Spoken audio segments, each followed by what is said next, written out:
السلام عليكم ورحمة الله وبركاته. إن الحمد لله نحمده ونستعينه ونستغفره ونعوذ بالله من شرور أنفسنا ومن سيئات أعمالنا. من يهده الله فلا مضل له ومن يضلل فلا هادي له.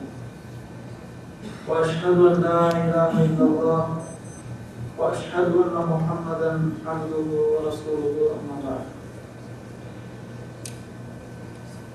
فقد قال الله تعالى في القرآن العظيم والفرقان المجيد: أعوذ بالله من الشيطان الرجيم. بسم الله الرحمن الرحيم. يا أيها الذين آمنوا اتقوا الله حق تقاته ولا تموتن إلا وأنتم مسلمون. يا أيها الذين آمنوا اتقوا الله وقولوا قولا سديدا يصلح لكم أعمالكم ويغفر لكم ذنوبكم ومن يطع الله ورسوله فقد فاز فوزا عظيما. اللهم صل على محمد وعلى آل محمد كما صليت على إبراهيم وعلى آل إبراهيم إنك حميد مجيد. اللهم بارك على محمد وعلى آل محمد كما باركت على إبراهيم وعلى آل إبراهيم إنك حميد مجيد. وقال الله أيضا: قد أفلح المؤمنون الذين هم في صلاتهم خاشعون والذين هم عن اللغو معرضون والذين هم في الزكاة فاعلون إلى آخر الآية. அன்பிற்குரிய எல்லாம் வல்ல அல்லாஹ்வின் நல்லடியார்களே, கண்ணியத்திற்குரிய சகோதரர்களே, இந்த அருமையான இந்த நேரத்தில் திருக்குர்ஆன் விளக்க உரை என்ற நிகழ்ச்சி, இந்த நல்ல சந்தர்ப்பத்தில்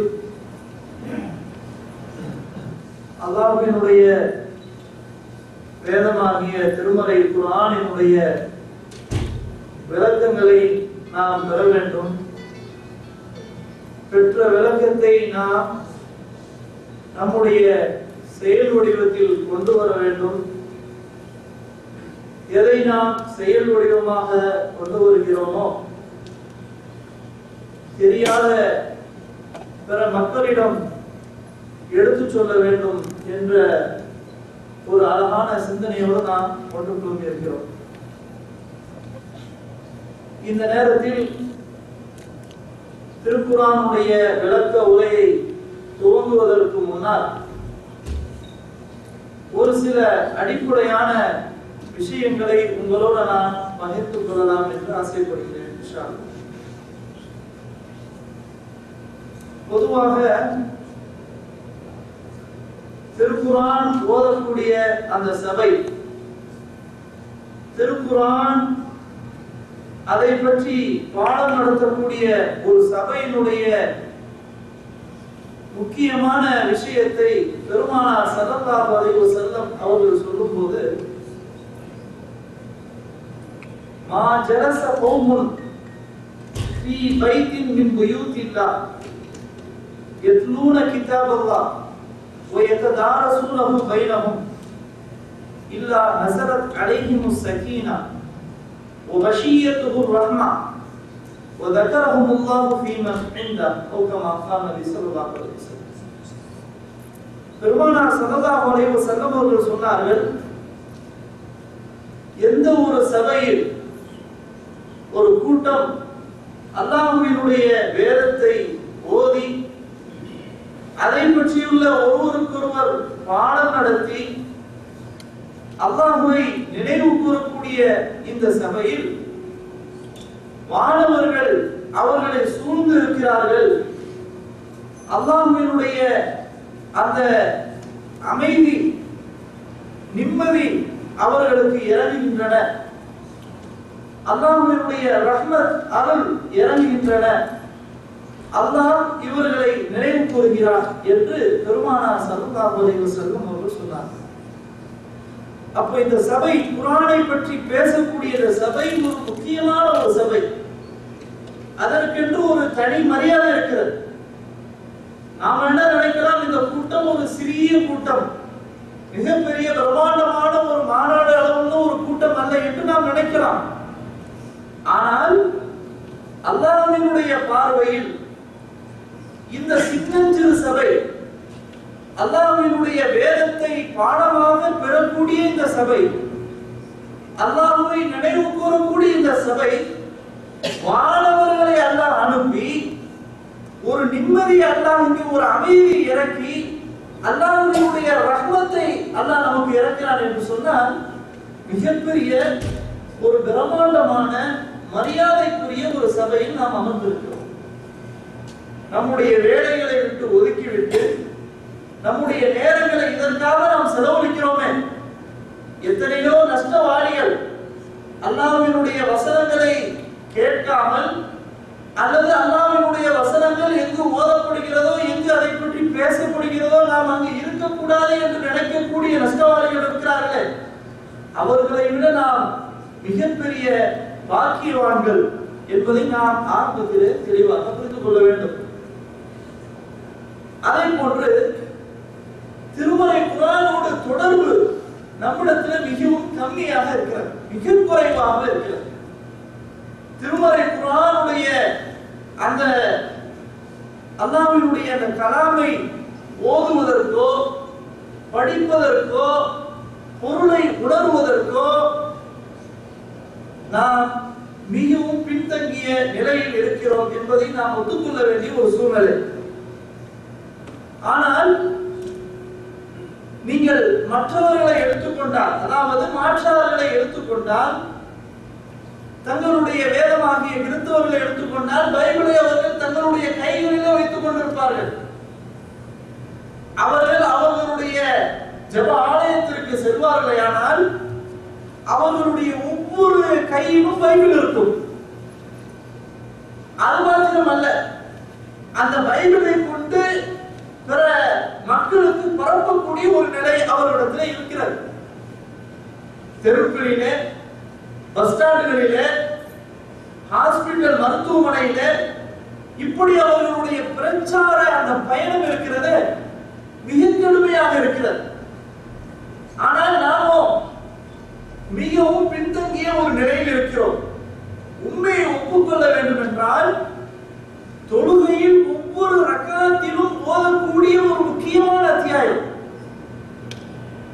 அந்த அத்தியாயத்தை ஓதவில்லை என்றால் தொழுகை இல்லை. அந்த சூரத்துல் ஃபாத்திஹாவினுடைய பொருளும் கூட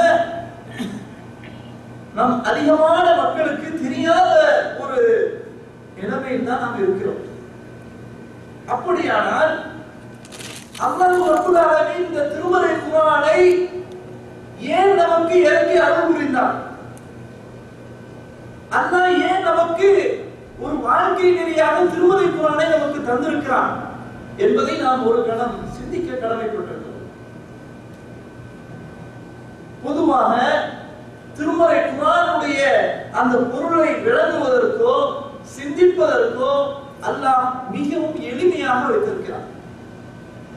அந்த நடை இருக்கிறது அல்லவா, மிக எளிமையான ஒரு நடை. பொதுவாக மற்ற லாங்குவேஜை விட, மற்ற மொழிகளை விட அரபி லாங்குவேஜ் இருக்குது இல்லையா, இது மிக ஒரு சாதாரண ஒரு எளிய நடை. ஆனா நம்ம பெருசா நினைச்சு கொண்டு இருக்கிறோம். ஆனா உண்மையிலே யதார்த்தது ஒரு எளிமையான ஒரு லாங்குவேஜ் என்றால் ஈஸியாக எழுதுவதற்கும் படிப்பதற்கும் அதை புரிந்து கொள்வதற்கும் எளிமையான ஒரு நடை. அந்த எளிய நிலையிலும் திருமறை குர்ஆன் இருக்கிறது. சுப்ஹானல்லாஹ், அல்லாஹ் அவ்வளவு ஒரு எளிமையாக நமக்கு ஆக்கி தந்திருக்கிறான். அல்லாஹ் சொல்கிறான் 54வது அத்தியாயம் அல் கமர் என்று சொல்லக்கூடிய அத்தியாயத்தில் 17வது வசனத்தில் அல்லாஹ் சொல்கிறான், வலகத் யஸ்ஸர்னல் குர்ஆன லிذிக்ரி ஃபஹல் மின் முத்தக்கிர். 4 இடங்கள்ல அல்லாஹ் திருப்பி இதே வார்த்தையை அந்த அத்தியாயத்தில் 54வது அத்தியாயத்திலே சொல்கிறான். என்ன சொல்கிறான் என்றால், நிச்சயமாக நாம் இந்த குர்ஆனை எளிமைப்படுத்தியிருக்கிறோம். ஏன்? லித்திக்ரி சிந்திப்பதற்காக நினைவு கூறுவதற்காக ஃபஹல் மின் முத்தகிர் சிந்திப்பவர்கள் உண்டா என்று அல்லாஹ் செய்யலாம் கேட்கிறான். அப்ப அல்லாஹ் வந்து இந்த குர்ஆனை எளிமையாக ஆக்கியிருக்கிறான். ஏனென்றால் மக்கள் படித்து உணர்ந்து சிந்திக்க வேண்டும். சிந்திப்பவர்கள் உண்டா என்று அல்லாஹ் ரப்பல் ஆலமீன் 4 இடத்திலே கேள்வி கேட்கிறார். நீங்கள் அரபி லாங்குவேஜை பொறுத்த வரைக்கும் மற்ற லாங்குவேஜ்ல இருந்து நீங்க டிரான்ஸ்லேட் பண்ணி பாருங்க. உதாரணமாக நம்முடைய மொழி தமிழ் மொழி ஒரு 2-3 பக்கத்துல வந்து நீங்க ஃபுல் பண்ணி எழுதி அதை அப்படியே அரபில மாத்துனீங்கன்னு வைங்க, ஒரு பக்கத்திலே முடிஞ்சுடும். அவ்வளவு ஷார்ட்டா இருக்கும். அரபி உள்ள ஒரு அரபி எழுத்துடைய ஒரு பக்கத்தை நாம நிரப்பி கொடுத்து தமிழ்ல டிரான்ஸ்லேட் பண்ணோம்னா 3-4 பக்கத்தை ரொம்ப ஷார்ட்டாக இந்த அரபி லாங்குவேஜ் அமைந்திருக்கிறது. அதிலும் குறிப்பாக திருமறை குர்ஆன் மிக எளிய நடையில அல்லாஹ் செஞ்சிருக்கிறான், வச்சிருக்கிறான். இதை நம்ம தெளிவா புரிந்து கொள்ளும். அதே போல குர்ஆனை விளங்க முடியாது, குர்ஆனை விளங்க கூடாது என்று பிரச்சாரம் செய்யக்கூடியவர்கள் எத்தனையோ பேர் செய்றாங்க இருக்கிறாங்க. அப்ப அல்லாஹ் இங்க சொல்றது சிந்திப்பவர்கள் உண்டா, நல்லுணர்வுகள் பெறுவர்கள் உண்டா என்று அல்லாஹ் என்ன செய்யறான், கேள்வி கேட்கிறான். ஆனா யாரு வந்து குர்ஆனை விளங்க முடியாதுன்னு சொல்றது? மௌலவிகள் உலமாக்கள் குர்ஆனை சாதாரண பொதுமக்கள் விளங்க முடியாது என்று சொல்கிறார்களா இல்லையா? காரணம் என்ன என்றால் பொதுமக்கள் சட்டத்தை படித்து உணர்ந்து அவர்கள் சொல்லக்கூடிய நிலை உருவாகிவிட்டால் மௌலவிகளுக்கு ஆலிம்களுக்கு இருக்கின்ற அந்த மரியாதை இறங்கி அவர்களும் இவர்களும் சமமாகி விடுவார். இதுதான் யதார்த்தம். எனவே அல்லாஹ் ரப்பல் ஆலமீன் குர்ஆனை எளிமைப்படுத்தி மக்கள் விளங்குவதற்காக அற்புதமாக அல்லாஹ் இந்த குர்ஆனை நமக்கு தந்திருக்கிறார். இன்னொரு இடத்துல அல்லாஹ் தெளிவாக சொல்கிறார். 4வது அத்தியாயம் 82வது வசனத்திலே சூரத்து நிசாவில, அதே மாதிரி முஹம்மது என்று சொல்லக்கூடிய அந்த அத்தியாயத்தில் 47வது அத்தியாயத்தில் 24வது வசனத்தில் அல்லாஹ் என்ன செய்றான், இன்னும் சொல்கிறான். ஒரே மாதிரி வார்த்தை. அஃபலா யததப்பரூனல் குர்ஆன் அம் அலா குலூபின் அக்ஃபாலுஹா. அந்த மக்கள் குர்ஆனை சிந்திக்க வேண்டாமா? அவர்களுடைய உள்ளம் பூட்டப்பட்டிருக்கிறதா, கண்ணஞ்சக்காரர்களா என்று அல்லாஹ் என்ன செய்றான், கேட்கிறான். சூரத்து நிசாவுல அஃபலா யததப்பரூனல் குர்ஆன், அவர்கள் குர்ஆனை ஆய்வு செய்ய வேண்டாமா, சிந்திக்க வேண்டாமா? வலவ் கான மின் இன்தி கைரில்லாஹி லவஜது ஃபீஹி இக்திலாஃபன் கஸீரா. இந்த குர்ஆன் அல்லாஹ்விடத்திலிருந்து வரவில்லை என்று சொன்னால் அந்த மக்கள் நிறைய முரண்பாடான கருத்துக்களை கண்டிருப்பார்கள் என்று அல்லாஹ் சொல்றான். அப்போ இந்த திருமறை குர்ஆனை அல்லாஹ் எளிமைப்படுத்தி மக்கள் படித்து சிந்தித்து செயல்வடிவம் கொடுப்பதற்காக அற்புதமாக அல்லாஹ் நமக்கு தந்திருக்கிறார். எனவே அல்லாஹ் ரப்பல் ஆலமீன் வினா எழுப்பி மக்களை படிக்கும்படி, குர்ஆனோடு தொடர்பாக இருக்கும்படி, குர்ஆனை சிந்திக்கும்படி அல்லாஹ் என்ன செய்கிறான், தூண்டுகிறான். எனவே நாம் தெளிவாக விளங்க வேண்டும். திருமறை குர்ஆனை நம்மால் விளங்க முடியும். அதே போன்று அனைத்தையும் விளங்க முடியுமா ஒரு மனிதரால் என்றால் அது வேண்டாம் விதிவிலக்காக இருக்கலாம். எனக்கு ஒரு வசனம் விளங்கவில்லை, ஆனால் விளங்கவே முடியாது என்று சொல்லிவிடுவதா? எனக்கு விளங்கவில்லை என்றால் இவருக்கு விளங்கி இருக்கும், அவர் எனக்கு புரிய வைப்பார், அதை எனக்கு விளங்க முடியும் இல்லையா? அப்போ விளங்கவே முடியாது என்று அறவே ஒதுக்கிவிட முடியாது. விளங்கலன்னு சொன்னா விளக்கங்களை தெரிந்தவரும் என்ன செய்யணும், கேட்டு தெரிந்து கொள்ள வேண்டும். எனவே எல்லோரும் விளங்கக்கூடிய வகையில் தான் அல்லாஹ் ரப்பல் ஆலமீன் இந்த திருமறை குர்ஆனை இறக்கி அருள் புரிந்திருக்கிறார். இன்னும் அல்லாஹ் பெருமானார் ஸல்லல்லாஹு அலைஹி வஸல்லம் அவர்கள் சொல்கிறார், "இன்னமா யஸ்ஸர்னாஹு பிலிசானிக் லிதுபஷ்ஷிர பிஹில் முத்தகீன வ துன்திர பிஹி கௌமல் லுத்தா." முஹம்மதே, நாம் இந்த குர்ஆனை உம்முடைய மொழியை கொண்டு நாம் இறக்கி இருக்கிறோம், லேசாக இறக்கி இருக்கிறோம், எளிமைப்படுத்தி இறக்கி இருக்கிறோம். ஏனென்றால் இறையச்சமுடையவர்களுக்கு அச்சமூட்டி எச்சரிக்கை செய்ய வேண்டும். வரம்பு மீறி தர்க்கம் புரியக்கூடிய சமூகத்திற்கு அச்சமூட்டி எச்சரிக்கை செய்ய வேண்டும். இறை பக்தி உடையவர்களுக்கு சுப செய்தி சொல்ல வேண்டும் என்பதற்காக என்று அல்லாஹ் ரப்பல் ஆலமீன் 19வது அத்தியாயம் அல் மரியம் என்ற அத்தியாயத்திலே 97வது வசனத்தில் அல்லாஹ் என்ன செய்றான் சொல்றான். ஆக திருமறை குர்ஆன் இலகுவான ஒரு நடையில் இருக்கிறது, எளிமையான ஒரு நடையில் இருக்கிறது என்பதை நாம் தெளிவாக புரிந்து கொள்ள வேண்டும்.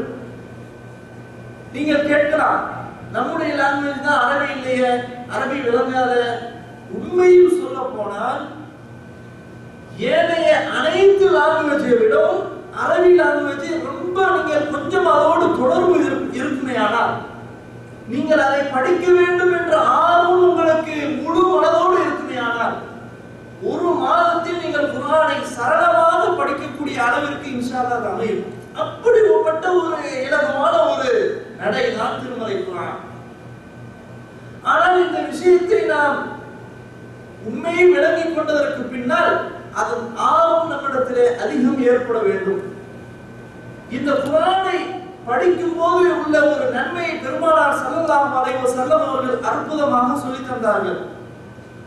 எவர் அல்லாஹ்வுடைய வேதமாகிய திருக்குர்ஆனில் ஒரு எழுத்தை எவர் படிக்கிறாரோ அவருக்கு 10 நன்மைகள் உண்டு. எனவே நான் அலிஃப் லாம் மீம் என்ற அந்த வார்த்தையை ஒரு எழுத்து என்று நான் சொல்ல மாட்டேன். அலிஃப் என்பது ஒரு எழுத்து, லாம் என்பது ஒரு எழுத்து, மீம் என்பது ஒரு எழுத்து என்று பெருமானார் ஸல்லல்லாஹு அலைஹி வஸல்லம் அவர்கள் சொன்னதாக சஹீஹுல் புகாரியில் நாம் என்ன செய்றோம் பார்க்கிறோம். ஆக திருக்குர்ஆனை பொருளே தெரியாமல் படித்தாலும் கூட, ஓதினாலும் கூட அதற்கு ஒவ்வொரு எழுத்துக்கும் எத்தனை நன்மை இருக்குது? 10 நன்மைகள் இருக்கிறது. ஒவ்வொரு எழுத்துக்கும் 10 நன்மைகள். அப்ப நீங்க கணக்கு போட்டு பாருங்க, சூரத்துல் ஃபாத்திஹாவை முழுமையா ஓதுனா அதுக்கு எவ்வளவு பெரிய நன்மைகள். சுப்ஹானல்லாஹ். இப்படி ஒரு பெரும் பாக்கியத்தை பெருமானார் ஸல்லல்லாஹு அலைஹி வஸல்லம் அவர்கள் நமக்கு தந்திருக்கிறார். அதே போன்று குர்ஆன் ஓதும் பொழுது பெருமானார் ஸல்லல்லாஹு அலைஹி வஸல்லம் அவர்கள் பல தடவை அழுதிருக்கிறார்கள் இறையச்சத்தால். ஒரு சமயம் அப்துல்லாஹ் இப்னு மஸ்ஊத் ரலியல்லாஹு அன்ஹு அவர்கள் அற்புதமான குரல் வளம் உள்ளவர்கள், திருமறை குர்ஆனை அழகான குரலில் ஓதக்கூடிய ஒரு சஹாபியாக அப்துல்லாஹ் இப்னு மஸ்ஊத் ரலியல்லாஹு அன்ஹு இருந்தார்கள்.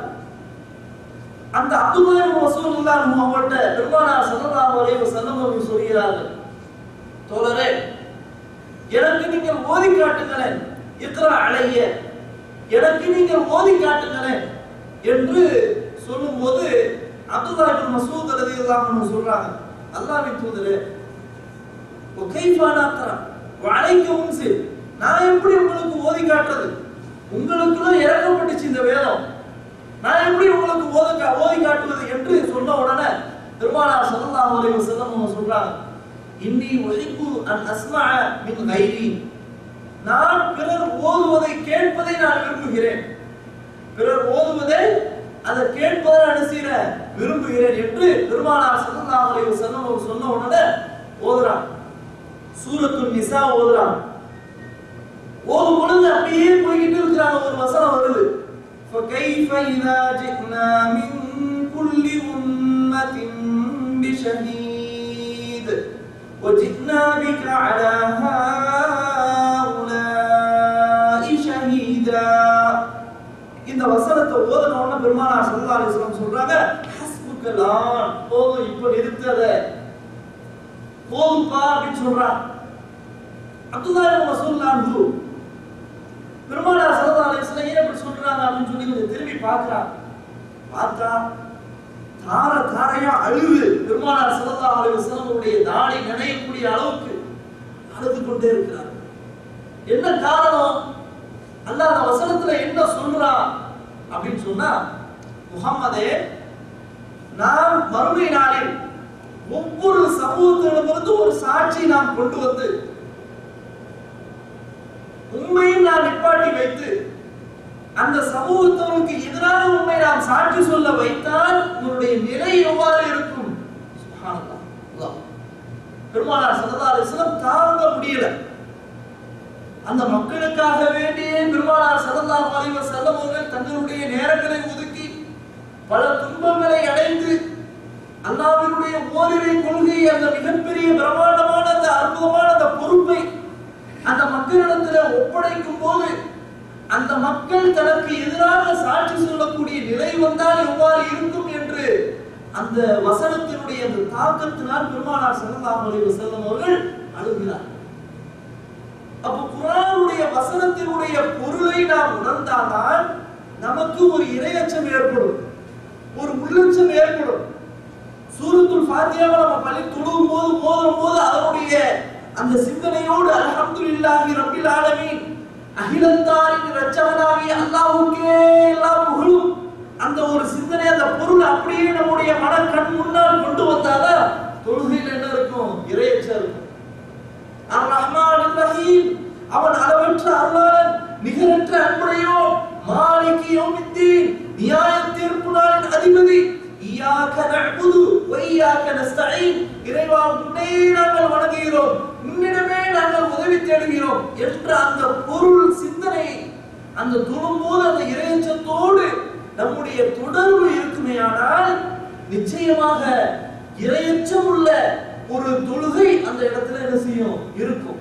இல்லை என்றால் என்னமோ ஓதணும் ஓதிட்டு போவோம் அப்படின்னு சொன்ன தொழுகையில தக்கீர் என்ன வெளிசினாதான் வரும்.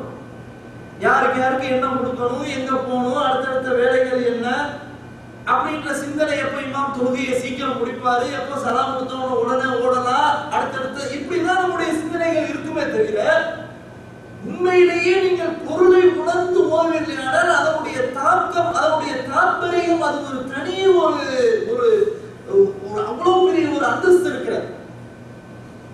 அப்ப சஹாபாக்களை பொறுத்தவரையில் குர்ஆனோடு தொடர்புள்ளவர்களாக இருந்தார்கள். குர்ஆனோடு அந்த பொருளை உணர்ந்து அவர்கள் தங்களுடைய வாழ்க்கையை நடைமுறைப்படுத்தக்கூடியவர்களாக இருந்தார்கள். பெருமானார் ஸல்லல்லாஹு அலைஹி வஸல்லம் அவர்கள் கடைசி மரண கட்டத்தின் போது அவர்களால் பள்ளிக்கு செல்ல முடியாத அளவிற்கு, மக்களுக்கு இமாமாக தொழ வைப்பதற்கு முடியாத நிலையில் பெருமானார் ஸல்லல்லாஹு அலைஹி வஸல்லம் அவர்கள் இருந்த நிலையில் சொன்னார்கள், அபூபக்கரை மக்களுக்கு தொழும்படி ஏவுங்கள், தொழ வைக்கும்படி ஏவுங்கள் என்று சொல்லும் பொழுது ஆயிஷா ரலியல்லாஹு அன்ஹா அவர்கள் சொன்னார்கள், அல்லாஹ்வின் தூதரே, அபூபக்கரை நீங்கள் தொழ வைக்க சொல்கிறீர்கள், அவர் ஓதினாலே திருமறை குர்ஆனை ஓதினாலே தேம்பி அழுவாரே, அவர் என்ன ஓதுகிறார் என்பதை தெரியாத அளவிற்கு தேம்பி அழுவார்களே என்று ஆயிஷா நாயகி சொல்கிறார். அப்ப அபூபக்கர் அந்த மாதிரி ஒரு சுபாவம் பெற்றவர்கள். திருமறை குர்ஆனை ஓதினாலே அப்படியே அவருடைய பொருளை உணர்ந்து கண்ணுக்கு முன்னால் கொண்டு வந்து அழக்கூடிய ஒரு நிலையை பெற்றார்கள். இப்படி நாம் என்ன செய்யணும்? வரலாற்று பார்க்கிறோம். ஆக திருமறை குர்ஆனுடைய பொருளை நாம் தெரிவதற்கு அதிகம் கவனம் செலுத்த வேண்டும். திருக்குர்ஆனுடைய விளக்க உரை பெறுவதற்கு நாம் மிகவும் கவனமாக இருக்க வேண்டும். அதில் அதிகம் ஆசைப்பட வேண்டும். குர்ஆனை பற்றி பேசப்பட்டால் நம்முடைய சிந்தனைகள் முழு கவனம் இதிலே இருக்க வேண்டும். ஏனென்றால் குர்ஆனை பொறுத்தவரை முழுக்க யாருடைய வார்த்தைங்க? அல்லாஹ்வினுடைய வார்த்தை, கலாமுல்லாஹ், முழுக்க அல்லாஹ்வுடைய கலாம். மனிதனுடைய பேச்சு இடமே கிடையாது. மனிதனுடைய கையாடல், மனிதனுடைய எந்த ஒரு நிலையும் அந்த திருமறை குர்ஆனில் திணிப்பதற்கு, கூட்டுவதற்கு, குறைப்பதற்கு அதிகாரம் இல்லை. முழுக்க கலாமுல்லாஹ், அல்லாஹ்வினுடைய வேதம். அப்போ அல்லாஹ்வினுடைய வேதத்தை நாம் படிப்பதற்கு மிகவும் ஆசைப்பட வேண்டும். அது மாத்திரமல்ல, இந்த திருமறை குர்ஆனில் நீங்கள் எந்த கேள்வியை கேட்டாலும் அதற்குரிய பதில் அதிலே இருக்கிறது.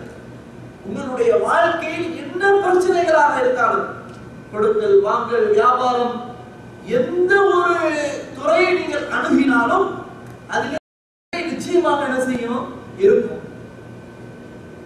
மதரசாக்கள்ல ஒரு கிண்டலா என்ன செய்வாங்க? பேசுவாங்க, குர்ஆன்ல எல்லாமே இருக்குமா? ஆமா, எல்லாமே இருக்கும். அப்படியா? கிலோ மைதா மாவுக்கு எத்தனை ரொட்டி போடலாம் குர்ஆன்ல சொல்லுங்க பார்ப்போம். அப்போ அவங்க மௌலவி என்ன செய்வாங்க, உஸ்தாத் வந்து அதுக்கும் பதில் அழகா சொல்லுவாங்க. நல்ல கேள்வி, ஆனா பதில் குர்ஆன்ல இருக்குது சொல்றேன் அப்படின்னு சொல்லுவாங்க. குர்ஆன்ல ஒரு வசனம் இருக்குது, ஃபஸலு அஹ்லல் திக்ரி இன் குன்தும் லா தஅலமூன். நீங்கள் ஒன்றை தெரியாதவர்களாக இருப்பீர்களானால் அதை தெரிந்தவரிடம் கேட்டு தெரிந்து கொள்ளுங்கள். இருக்கா இல்லையா? அப்ப மைதா மாவுல ஒரு கிலோ மாவுல எத்தனை ரொட்டி வரும்னு யாருக்கு தெரியுமோ அவனுக்கு கேட்டு தெரிஞ்சுக்க. பதில் வந்துருச்சா? இது மாதிரி குர்ஆன்ல வந்து எல்லா கேள்விக்கும் பதில் இருக்கும். மார்க்கத்தினுடைய சட்ட திட்டங்கள் நமக்கு தெரியவில்லை என்றால், அதுக்கு பதில் கிடைக்கவில்லை என்றால் அது எங்க போகணும்? நம்ம ஹதீஸுக்கு போகணும். ஏன் அல்லாஹ் அப்படிதான் சொல்றான், வஅன்ஸல்னா இலைக்க ذிக்ர லிதுபையின லின்னாஸி மா நுஸில இலைஹிம். முஹம்மதே, நாம் உமக்கு இந்த குர்ஆனை இறக்கி இருக்கிறோம், ஆனால் நீ அது மக்களுக்கு நீங்க தான் என்ன செய்யணும்? விளக்கம் சொல்ல வேண்டும். நீங்க தான் விளக்கம் சொல்லணும். அப்போ ஒரு விளக்கம் நமக்கு கிடைக்கலன்னா நம்ம எங்க போகணும்? ஹதீஸுக்கு போகணும். சரியா? அதே போன்று சஹாபாக்களை பொறுத்த வரைக்கும் குர்ஆனுடைய தொடர்பு அதிகமா யாருக்கு இருக்கும் அப்படின்னு சொன்னா பெண்கள் அதிகமாக இருந்தாங்க. குர்ஆனோடு தொடர்புடையவங்க யார் அதிகமா இருந்தா? பெண்கள் இருந்தாங்க. இதே அப்துல்லாஹ் இப்னு மஸ்ஊத் ரலியல்லாஹு அன்ஹு அவங்க வந்து ஒரு தாயின் கூட ஒரு பிரச்சாரம், பெருமானார் ஸல்லல்லாஹு அலைஹி வஸல்லம் இருக்கும்போதே என்ன செய்வாங்க? பிரச்சாரம் பண்ணுவாங்க. பெருமானார் ஸல்லல்லாஹு அலைஹி வஸல்லம் உட்காருவாங்க, அவங்க பிரச்சாரம் பண்ணுவாங்க. அப்படிப்பட்ட ஒரு தாயின் கூட. அப்போ ஒரு சமயம் என்ன செய்யறாங்க, அப்துல்லாஹ் இப்னு மஸ்ஊத் அன்ஹு ஒரு குத்பா, ஒரு பயான் பண்றாங்க. பெண்களும் இருக்கிறாங்க. அப்ப அவங்க சொல்றாங்க, யார் ஒட்டுமுடி வைக்கிறாங்களோ, தலையில ஒட்டுமுடி யார் வைக்கிறாங்களோ அவங்கள அல்லாஹ் என்ன செய்யறான்? சபிக்கிறான். அல்லாஹ் சபிக்கிறான் என்று என்ன செஞ்சாங்க சொன்னாங்க. இன்னும் சிலர் சொன்னாங்க, பற்களை யார் கீறி அழகுபடுத்துறாங்களோ இந்த மாதிரி கொஞ்சம் விஷயங்களை என்ன செஞ்சாங்க சொன்னாங்க. அதுல ஒட்டுமுடி விஷயத்தை சொன்னாங்க. சொல்லி முடிச்ச உடனே மறுநாள் ஒரு பெண்மணி அப்துல்லாஹ் இப்னு மஸ்ஊத் அவங்கள்ட்ட வர்றாங்க. அப்துல்லாஹ் இப்னு மஸ்ஊத் அவர்களே, நீங்க ஒரு அன்னைக்கு ஒரு சட்டம் சொன்னீங்க, யார் ஒட்டுமுடி வைக்கிறாங்களோ அல்லாஹ் என்ன செய்யறான்? சபிக்கிறான் அப்படின்னு சொல்லிட்டு சொன்னீங்க. ஆனா அல்லாஹ் சபிக்கிறான்னு சொன்னா அது எங்க இருக்கணும்? எங்க இருக்குங்க? எதுல இருக்கணும்? குர்ஆன்ல இருக்கணும். ஏன்னா அல்லாஹ் சபிக்கிறான். சரியா? அப்ப அந்த பெண்மணி வந்து சொல்றாங்க, நான் ஆரம்பத்துல இருந்து கடைசி வரைக்கும் படிச்சு பார்த்துட்டேன், ஆனா என்ன நீங்க சொன்ன சட்டம் இதுல இல்லையே. ஆரம்பத்துல இருந்து சூரத்துல் ஃபாத்திஹால இருந்து சூரத்துல் நாஸ் வரைக்கும் ரெண்டு பக்கம் நான் ஃபுல்லா முடிச்சிட்டேன். இந்த சைடுல இந்த பக்கம் கடைசி வரைக்கும் பார்த்துட்டேன், ஆனா நீங்க சொன்ன சட்டம் என்னது இல்ல அப்படின்னு சொல்றான். இதுக்கு பதிலா என்ன தெரியுமா? சொல்லுங்க சொல்லுங்க. அப்ப சொல்றாங்க, அப்துல்லாஹ் இப்னு மஸ்ஊத் அவங்க சொல்றாங்க, ஏம்மா நீங்க இன்னொரு வசனத்தை நீங்க படிச்சு பாத்தீங்களா? வமா ஆதாகுமுர் ரசூலு ஃபஹுது வமா நஹாகும் அன்ஹு ஃபன்தஹு. தூதர் முஹம்மது ஸல்லல்லாஹு அலைஹி வஸல்லம் உங்களிடத்தில் எதை கொண்டு வந்தாரோ அதை நீங்கள் பிடித்துக் கொள்ளுங்கள். உங்களை எதிலிருந்து விலகி இருக்க சொல்கிறாரோ அதிலிருந்து நீங்கள் விலகிக் கொள்ளுங்கள். இந்த வசனத்தை படிச்சீங்களா? இந்த செய்தியை சொன்னது பெருமானார் ஸல்லல்லாஹு அலைஹி வஸல்லம் அப்படின்னு சொல்லி என்ன செய்றாங்க? பதில் சொல்றாங்க. இங்க நமக்கு பாடம் என்ன அப்படின்னு சொன்னா, அந்த ஒரு பெண்மணி இந்த அப்துல்லாஹ் இப்னு மஸ்ஊத் ஒரு சட்டத்தை சொல்லும்போது அந்த சட்டம் இருக்கிறதா இல்லையா என்று குர்ஆனை பிரட்டக்கூடிய ஒரு சிந்தனை தூண்டுதல் இருக்கா இல்லையா? ஒண்ணு. ரெண்டாவது வந்து அதை எப்படியாவது நம்ம அந்த சட்டத்தை நம்ம கண்ணால பார்க்கணும், அதை புரட்டி பார்க்கணும், முழுமையா பார்க்கணும் அப்படின்னு ஒரு பெண்மணி திருமறை குர்ஆனோடு தொடர்பு எவ்வளவு அழகா வைத்து ஒரு கேள்வி கேட்கிறார். அப்ப அவங்களுடைய தொடர்பு எப்படி இருக்குது, நம்முடைய தொடர்பு எப்படி இருக்கு என்பதை இந்த நேரத்தில் நாம் சிந்திக்க கடமைப்பட்டிருக்கிறோம். ஆக அன்பிற்குரிய சகோதரர்களே, ஒரு சஹாபி உக்பா பின் சாபித் ரலியல்லாஹு அன்ஹு, உக்பா பின் ஹாரிஸ் ரலியல்லாஹு அன்ஹு, அந்த சஹாபி மக்காவுல ஒரு பெண்ணை என்ன செய்யறாங்க, திருமணம் முடிக்கிறாங்க. திருமணம் முடிச்சிட்டாங்க. ஒரு மூதாட்டி அம்மையார் வர்றாங்க, இவங்கள சந்திக்கிறாங்க. இடையில சந்திக்கிறாங்க. சந்திக்கும் போது சொல்றாங்க, உங்க 2 பேருக்கும் நான் என்ன செஞ்சிருக்கிறேன், பாலூட்டி இருக்கிறேன் அப்படின்னு சொல்றாங்க. உங்க 2 பேருக்கும் நான் பாலூட்டி இருக்கிறேன். சட்டம் என்ன, கணவன் மனைவி 2 பேருக்கும் ஒரு தாய் என்ன செய்யக்கூடாது, ஒரே தாய் பாலூட்ட கூடாது. இது சட்டம். ஆனா இந்த செய்தி அவங்க 2 பேருக்குமே முன்னாடி கிடைக்கல. எப்போ கல்யாணம் முடிக்கிறதுக்கு முன்னாடி கிடைக்கல, இப்போ கிடைச்சிருச்சு. ஆனாலும் அவங்க நம்ம முடிச்சாச்சே, நம்ம அப்படியே கண்டினியூ பண்ணிக்கலாம் அப்படின்னு இருக்கல. இந்த சட்டத்தை நாம தெரியணும், இது சரியா தப்பா என்பதை நாம புரிந்து கொள்ளணும் அப்படின்றதற்காக மக்காவிலிருந்து மதீனாவுக்கு போறாங்க. பெருமானார் ஸல்லல்லாஹு அலைஹி வஸல்லம் மதீனாவுல இருக்கிறாங்க. அப்ப மக்காவிலிருந்து மதீனாவுக்கு பயணித்து போறாங்க. எப்போ, இப்போ ரசூலுல்லாஹ்வுடைய காலகட்டத்துல. இப்போ நம்ம கார்ல போறோம், 2-3 மணி நேரம் 4 மணி நேரத்துல போயிட்டு வந்துடுறோம். அப்போ எப்படி இருக்கும் அந்த நிலை, கொஞ்சம் சிந்திச்சு பாருங்க. போறாங்க, இவ்வளவு தூரம் பல நாட்கள் பயணிக்கிறாங்க. மார்க்கத்தை தேடி, கல்வியை தேடி, அல்லாஹ்வினுடைய சட்டத்தை தேடி அந்த சஹாபி என்ன செய்யறாங்க, போறாங்க, பயணிக்கிறாங்க. பெருமானார் ஸல்லல்லாஹு அலைஹி வஸல்லம் போய் அந்த இடத்தை போய் அடைகிறாங்க. அல்லாஹ்வின் தூதரே, இந்த மாதிரி இந்த ஒரு அம்மையார் இப்படி எங்களை சொன்னாங்க அப்படின்னு சொல்லிட்டு அந்த விஷயத்தை சொல்றாங்க. பெருமானார் ஸல்லல்லாஹு அலைஹி வஸல்லம் என்ன சொன்னாங்க, நீண்ட உரை நிகழ்த்தவில்லை. மக்காவிலிருந்து மதீனாவுக்கு வந்திருக்காரு, ரொம்ப நேரம் இதுக்கு பதில் சொல்லுவோம் அப்படின்னு சொல்லல. ஒரு ஷார்ட்டா ஒரு சின்ன வார்த்தை, கைஃப வகத் கீல, முடிஞ்சு போச்சு. பதில் இவ்வளவுதான். மக்காவிலிருந்து மதீனாவுக்கு அன்றைய காலத்துல பல நாட்கள் கஷ்டப்பட்டு பயணித்து அந்த தோழருக்கு பதில் கொடுத்தது எவ்வளவுதான், கைஃப வகத் கீல. இவ்வளவு தெளிவாக சொல்லப்பட்டிருக்கும் பொழுது எப்படி செல்லும்? இவ்வளவு தெளிவா அந்த அம்மையார் சொல்லிட்டாங்க இல்லையா, அப்ப எப்படி கல்யாணம் செல்லும் என்று அந்த பதில் என்ன செய்தாங்க சொல்றாங்க. பின்னாடி அவங்க என்ன செஞ்சாங்க, இன்னொரு கல்யாணத்தை முடிச்சிடறாங்க. அந்த தலாக் விட்டு இன்னொரு கல்யாணத்தை முடிச்சிடறாங்க. இது நாம புகாரில 2052, 2640, 88 3 ஹதீஸ்களை நம்ம என்ன பார்க்கணும். இங்க நமக்கு உள்ள பாடம் என்ன அப்படின்னு சொன்னா, அல்லாஹ்வினுடைய சட்டத்தை தேடுவதற்காக தங்களுடைய நேரங்களை ஒதுக்கி அதற்காக கஷ்டப்பட்டு பயணித்து அந்த சட்டத்தை பெற்று சேர்வடையும் கொடுக்கிறார். இப்படி வந்த அந்த சஹாபாக்கள் அல்லாஹ்வினுடைய அந்த வசனங்களுக்கு உயிரோட்டம் கொடுக்கக்கூடியவர்களாக இருந்தார், உடனுக்குடன் செயல்முறை கொடுக்கக்கூடியவர்களாக இருந்தார். நம்மகிட்ட அல்லாஹ்வினுடைய வேதம் முழுசா நம்ம கையில இருக்குது. அல்லாஹ்வினுடைய வேதம் முழுசா நம்ம கையில இருக்குது. ஆனா நம்ம அதை படிக்கிறதுக்கு நேரம் இல்லை என்று சொல்கிறோம். விளங்குவதற்கு நாம் முயற்சி படாமல் ஒரு அசாதாரண ஒரு நிலையில இல்லாமல் நாம் மிக ஒரு அதை விட்டு தூரமாக இருக்கிறோம். திருக்குர்ஆனை விட்டு வெகு தூரமாக நாம் இருக்கிறோம். ஆனால் அந்த சஹாபாக்களோ மறுமை நாளுக்காக வாழ்ந்து அந்த மறுமை உலகத்திற்காக தன்னுடைய வாழ்க்கையை அர்ப்பணித்து நிலையற்ற இந்த வாழ்க்கையை புரிந்து கொண்டு நிலையான வாழ்க்கையின் பக்கம் ஒதுங்கி போனார்களே, அவர்கள் திருக்குர்ஆனோடு தங்களுடைய அந்த தொடர்பு எப்படி இருந்தது? சுப்ஹானல்லாஹ். வசனங்களை அல்லாஹ் ரப்பல் ஆலமீன் மகிழ்ச்சியாக பெருமானார் ஸல்லல்லாஹு அலைஹி வஸல்லம் அவர்களுக்கு சின்ன சின்ன வசனங்களாக அல்லாஹ் இறக்குவான். அதை பெருமானார் ஸல்லல்லாஹு அலைஹி வஸல்லம் அப்போது மக்களுக்கு என்ன செய்வாங்க, இறங்க இறங்க சொல்லிட்டே இருப்பாங்க. அதை சொல்லும் போதெல்லாம் உடனுக்குடனே செயல்முறை கொடுக்கணும்னு ரொம்ப ஆர்வமா இருப்பாங்க சஹாபாக்கள். ஒரு வசனம் இறங்குது, லன் தனாலுல் பிர்ர ஹத்தா துன்ஃபிகு மிம்மா துஹிப்பூன் வமா துன்ஃபிகு மின் ஷைஇன் ஃபஇன்னல்லாஹ பிஹி அலீம்.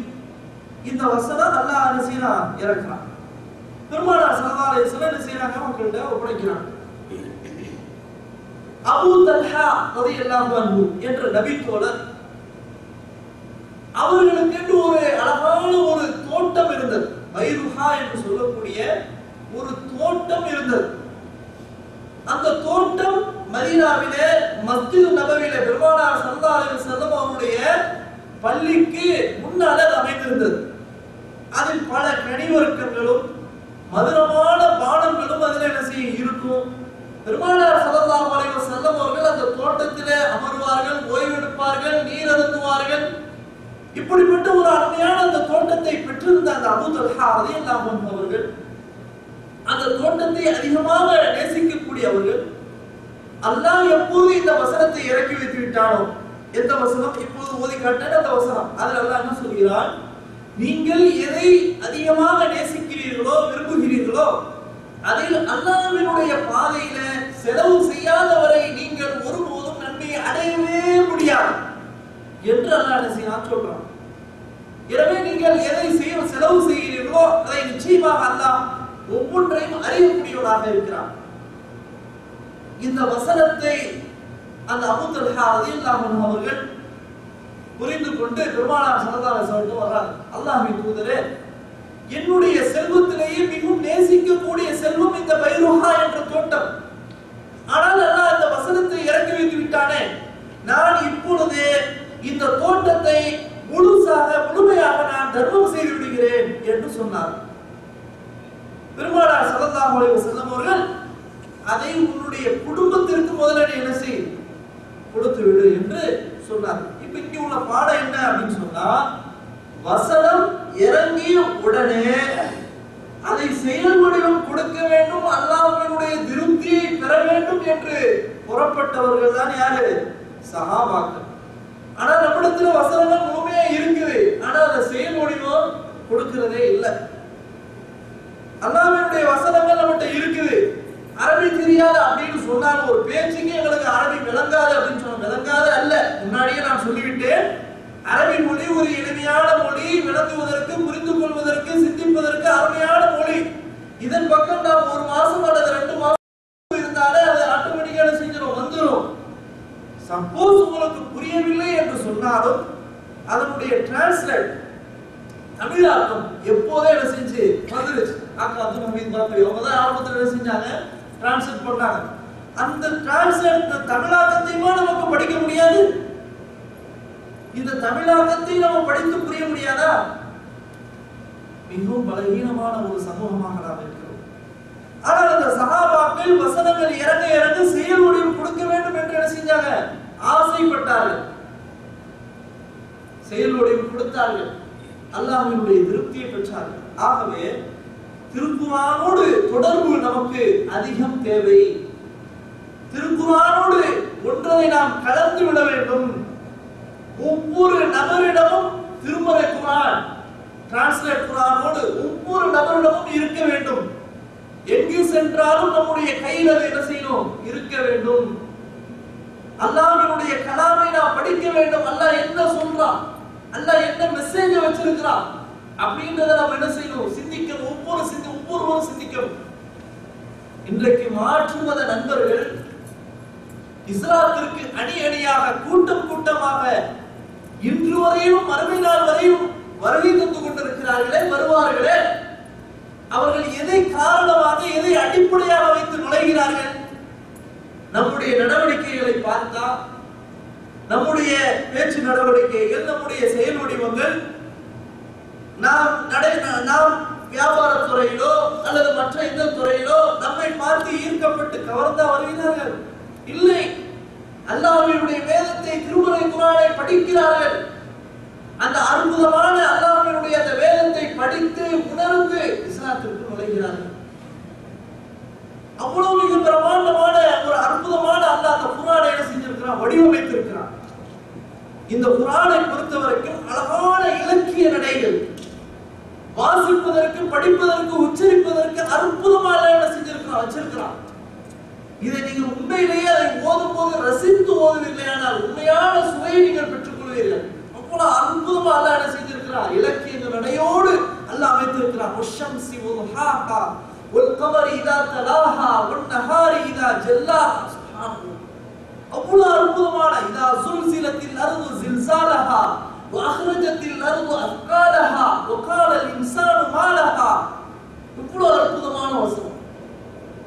நாம் சிந்திக்க தவறிவிட்ட காரணத்தினால், அதனுடைய சுவையை, உண்மையான யதார்த்த சுவையை நாம் பெறாத காரணத்தினால் அதனுடைய வெயிட் நமக்கு தெரிவதில்லை. சினிமா பாடல்களை கேட்டு கேட்டு ரசிச்சு ரசிச்சு அதிலேயே நாம மூழ்கி இருக்கிறோம். இரவுல தூங்கும் போது சினிமா பாடல்களை கேட்டாதான் எனக்கு தூக்கம் வரும். டியூட்டில இருக்கும் பொழுது அந்த காதுல ஒரு ஹெட்போனை வச்சு அந்த ப்ளூடூத்தை வச்சாதான் எனக்கு அந்த வேலை ஓடும் என்ற நிலையில் நாம் இருக்கிறோம். ஆனா அல்லாஹ்வினுடைய வசனத்தை நாம் கேட்டு அதை ரசிப்போமே, ஆனால் இதை தவிர்த்து வேறு எந்த சுவையும் நமக்கு ஒரு பெரிய சுவையாக இருக்கவே முடியாது. அவ்வளவு அற்புதமான சுவை இந்த திருமறை குர்ஆன். அதை ருசித்து பாருங்கள். அபூ மூஸா அல்-அஷ்அரி ரலியல்லாஹு அன்ஹு அவர்கள் அழகான குரல் வளமுடையவர்கள். அவர்கள் ஓதினாலும் கூட்டம் கூடிவிடும்.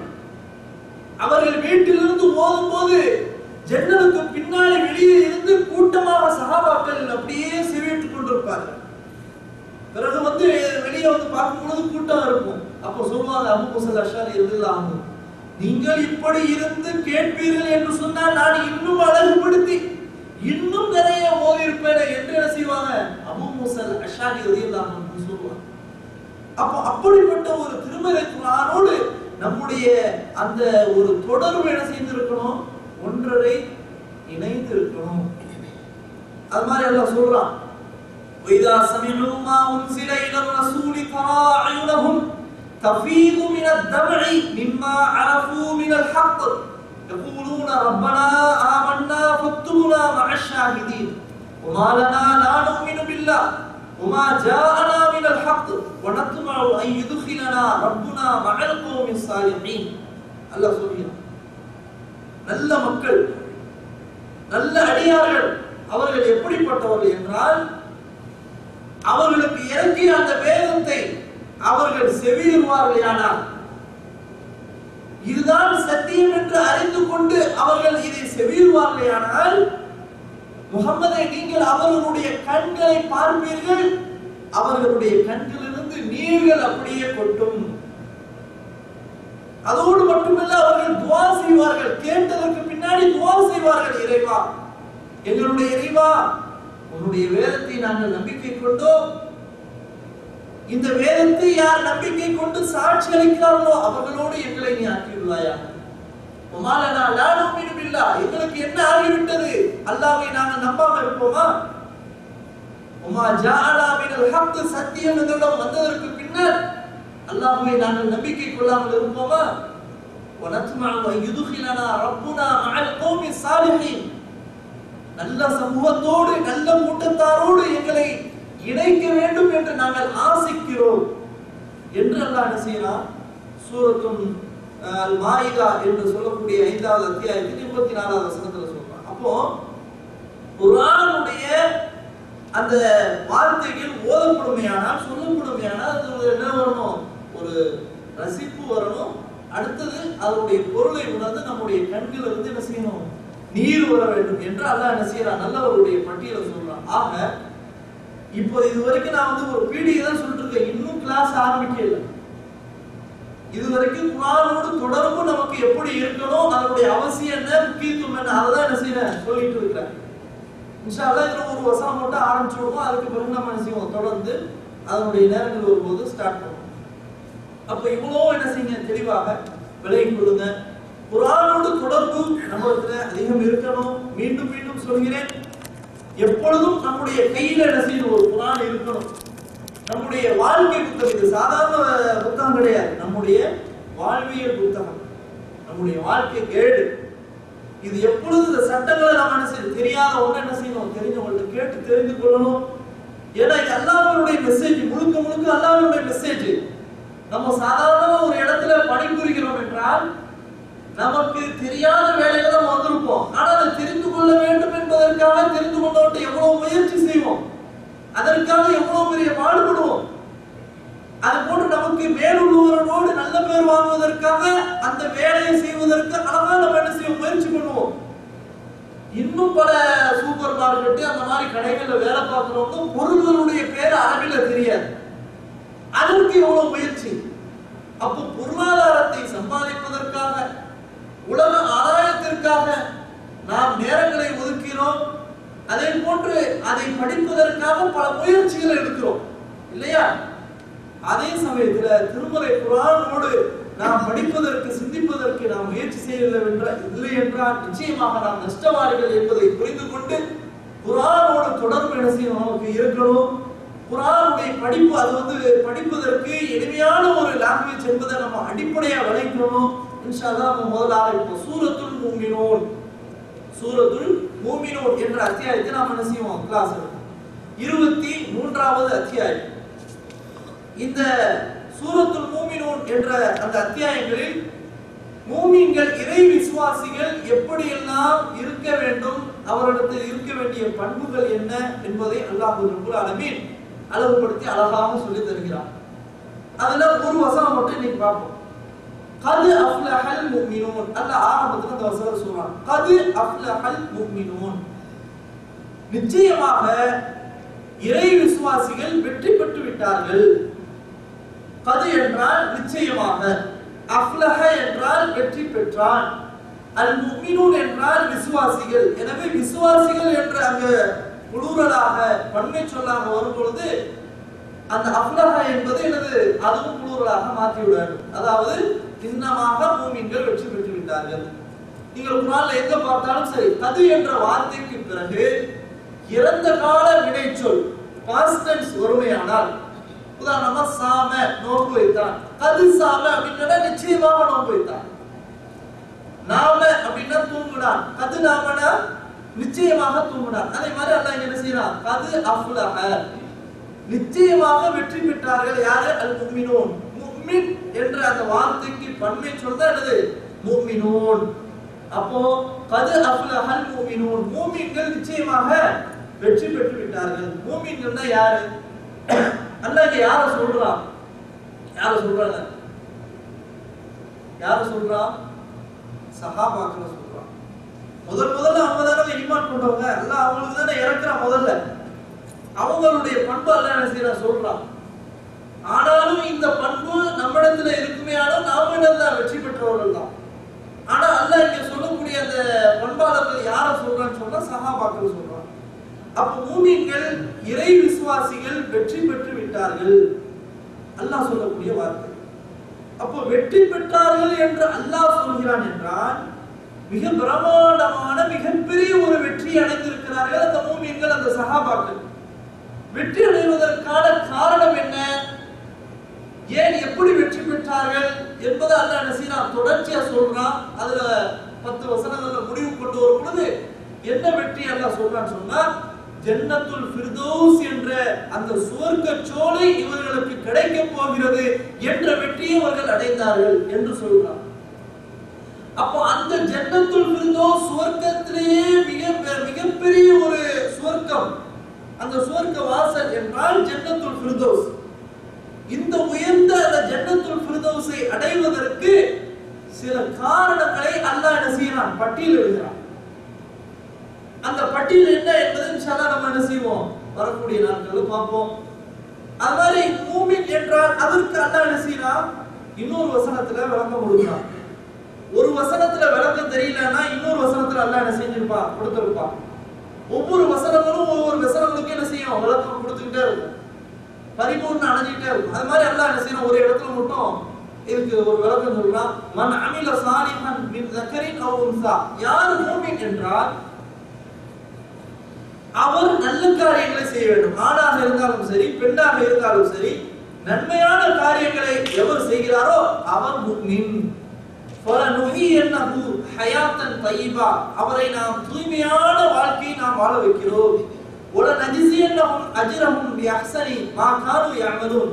அவர்கள் செய்த நல்ல காரணங்களால் அவர்களுடைய கூலியை நாம் என்ன செய்வோம், கொடுப்போம் என்று அல்லாஹ் என்ன செய்றான். 16வது அத்தியாயம் சூரத்துல் நஹல் என்ற அத்தியாயத்தில 97வது வசனத்துல அல்லாஹ் சொல்றான். அப்ப இங்க அல்லாஹ் மூமினுக்கு பலவிதமான டெஃபினிஷன்களை அல்லாஹ் கொடுக்கிறான், பல விளக்கங்களை பல்வேறு இடங்கள்ல சொல்றான். இந்த இடத்துல அல்லாஹ் சொல்லும் பொழுது மூமின் என்றால் அவர் நல்ல காரியத்தை செய்திருக்க வேண்டும். அப்படி நல்ல காரியத்தை செய்தால் அவர்களுக்கு அல்லாஹ் தூய்மையான வாழ்க்கை கொடுக்கிறான், சுத்தமான வாழ்க்கை கொடுக்கிறான். அது மட்டுமல்ல, அவர்கள் செய்த அந்த அழகான அல்லாஹ் கூலியை அள்ளி வாங்குகிறான். அப்போ மூமின் என்ற ஒரு அந்த விளக்கத்திற்கு இந்த ஒரு விளக்கத்தை அல்லாஹ் என்ன செய்யறான், சொல்றான். எனவே திண்ணமாக மூமின்கள் வெற்றி பெற்றார்கள். இந்த கது அஃப்லஹ என்ற வார்த்தை குர்ஆனில நீங்கள் எடுத்து பார்த்தால் ஒரு 3 இடத்துல அல்லாஹ் என்ன செய்வான்னு சொல்லுவான். கது அஃப்லஹ மன் தஸக்கா சூரத்துல் அலால சொல்றான். அது மாதிரி சூரத்துல் ஷம்ஸ்ல கது அஃப்லஹ மன் ஸக்காஹா. அங்க அல்லாஹ் என்ன சொல்றான், வெற்றி பெற்றவர் யார் என்றால் தன்னுடைய நஃப்ஸை எவர்கள் பரிசுத்தமாக்கிறார்களோ நிச்சயமாக அவன் வெற்றி பெற்று விட்டான். தன்னுடைய நஃப்ஸை அவன் களங்கப்படுத்தி விட்டானோ நிச்சயமாக அவனுடைய நஃப்ஸ் என்னது பாழடைந்து விட்டது என்று அல்லாஹ் என்ன செய்யற ஒரு இடத்துல சொல்றான்.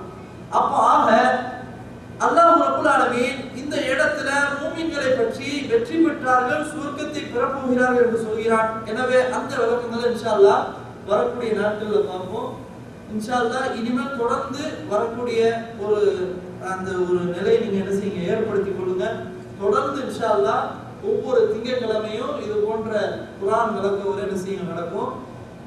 இது மட்டும் இந்த தடவை ஆரம்பத்துல சொன்னதுனால இது ஒரு கிளாஸ் மாதிரி இல்லாம ஒரு ஆரம்ப நிலையா இருந்தனால அவசியத்தை பத்தி பேசணும். இன்ஷா அல்லாஹ் கிளாஸ்ல நீங்க அட்டெண்ட் பண்ணீங்கன்னு சொன்னா அடுத்த கிளாஸ்ல உங்களுக்கு இலகுவாக திருமறை குர்ஆனுடைய தொடர்பு இன்ஷா அல்லாஹ் வரும். நீங்கள் படித்தா உங்களுடைய சந்ததிகள் அவங்களுக்கு என்ன செய்யலாம், போதிக்கலாம், உங்களுடைய மனைவிக்கு நீங்க சொல்லலாம். இந்த மாதிரி குர்ஆனோட தொடர்பு வந்தா நிச்சயமா அல்லாஹ் என்ன செய்யலாம், நமக்கு ஒரு வெற்றி கொடுக்கலாம். இந்த குர்ஆன் வசனங்களை கேட்பதன் மூலமாக நம்முடைய வாழ்க்கை சுபிட்சமான வாழ்க்கையாக மாறும். இன்ஷா அல்லாஹ் அப்படிப்பட்ட ஒரு எண்ணத்தோட நாம் என்ன செய்வோம், இந்த நிகழ்ச்சியை நாம் அடைந்து விடுவோம். அல்லாஹ் ரப்பல் ஆலமீன் குர்ஆனுடைய விளக்கங்களை அல்லாஹ் எனக்கும் உங்களுக்கும் நம் சமூக மக்களுக்கும் அதிகம் தந்து நம்முடைய வாழ்க்கையில செயல்படுத்தி கொடுக்கக்கூடிய பெரும் பாக்கியத்தை நாம் யாவருக்கும் தந்தருவானாக என்று கூறிக்கொண்டு இதோடு இந்த வகுப்பை நிறைவு செய்து கொள்கிறேன். வாஹிரு தஅவானா அல்ஹம்துலில்லாஹி ரப்பில் ஆலமீன். சுப்ஹானல்லாஹி வ பிஹம்திஹி அஷ்ஹது அன் லா இலாஹா இல்லா அன்த அஸ்தக்ஃபிருக